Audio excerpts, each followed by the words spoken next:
Hi అండి, అందరూ ఎలా ఉన్నారు? బాగున్నారా? నేను బాగున్నానండి. అప్పుడప్పుడు మన ఇంట్లో అన్నం మిగిలిపోతూ ఉంటుంది. చాలా అన్నం మిగిలిపోతూ ఉంటుంది. పడేయడానికి మనకి ఇబ్బందిగా ఉంటుంది. చాలా బాధగా కూడా ఉంటుంది. ఎందుకంటే మనం ఎంతో కష్టపడి ఎంతోమంది చక్కగా చాలా కష్టపడి ఉద్యోగం చేసుకుని మనం తెచ్చుకుంటాం. సంపాదించి మనం తెచ్చుకునేది ఈ ఈ కడుపు నిండడానికే కదండి. మనం సంపాదించేదంతా ఈ కడుపు నిండడానికే. సో అప్పుడు మన అన్నం అంతా మిగిలిపోయి పడేస్తుంటే మాత్రం చాలా బాధగా అనిపిస్తుంది కదా. సో అప్పుడు అలా మిగిలిపోయినప్పుడు మనం ఏం చేయాలంటే తగినంత నూనె వేసేసుకోవాలి. బాండీలో జీలకర్ర వేసుకోవాలి, లవంగాలు వేసుకోవాలి, పచ్చిమిరకాయలు ఇలా వేసేసుకోవాలి. పచ్చిమిరకాయలు ఇలా వేసేసుకుని పసుపు వేసేసుకోవాలి. పసుపు వేసేసుకున్నాక అప్పుడు తగినంత నూనె నెయ్యి వేసేసుకున్నాక ఇవన్నీ వేసుకోవాలి. లవంగాలు కానీ, జీలకర్ర కానీ, పచ్చిమిరకాయలు కానీ, పసుపు కానీ అన్నీ వేసేసుకుని అప్పుడు అన్నం వేసేసి ఆ అన్నం మీద మీరు నువ్వులు, పల్లీలు, వెల్లుల్లిపాయ పొడి, నువ్వులు, పల్లీలు, వెల్లుల్లిపాయలు, ఎండుమిరపకాయల పొడి మొత్తం అంతా వేసేసుకోవాలి. వేసేసి ఇలా కలిపేసుకోవాలి.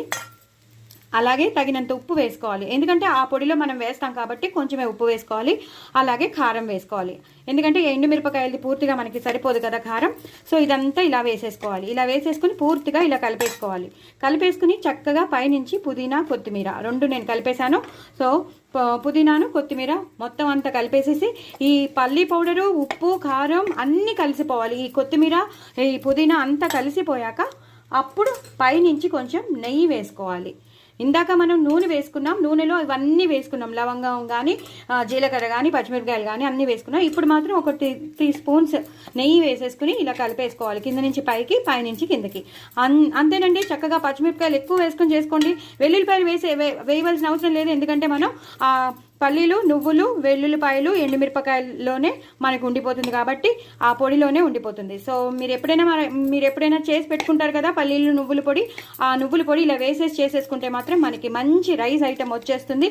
మనం అప్పుడు అన్నం పడేయక్కర్లేదు, హ్యాపీగా ఇలా తినేయచ్చు. చూడండి ఎంత బాగుందో, ఎంత టెంప్టింగ్గా ఉందో చూడండి. కావాలంటే మీకు ఇంకొంచెం కావాలంటే మీరు ఇంకొంచెం కారంగా కావాలండి, మాకు ఇంకా స్పైసీ కావాలండి అంటే ఇంకొంచెం కారం వేసుకోవచ్చు. ఇప్పుడు నేను వేస్తాను చూడండి. అలా వేసేసుకోవచ్చు. అంతేనండి. దయచేసి నా ఛానల్ సబ్స్క్రైబ్ చేసుకోండి, సపోర్ట్ చేయండి. ఎంత హ్యాపీగా, ఎంత ఈజీగా చేసేసుకోవచ్చు. దీంట్లో చిప్స్ నంచుకొని తినండి, ఉల్లిపాయ నంచుకొని తినండి, కీరా నంచుకొని తినండి. అయిపోయింది. మనకి అన్నం వేస్ట్ చేసినట్టు ఉండదు, అన్నం యూటిలైజ్ చేసినట్టు ఉంటుంది. నా ఛానల్ మాత్రం సబ్స్క్రైబ్ చేసుకోవడం అసలు మర్చిపోతే. బాయ్ అండి.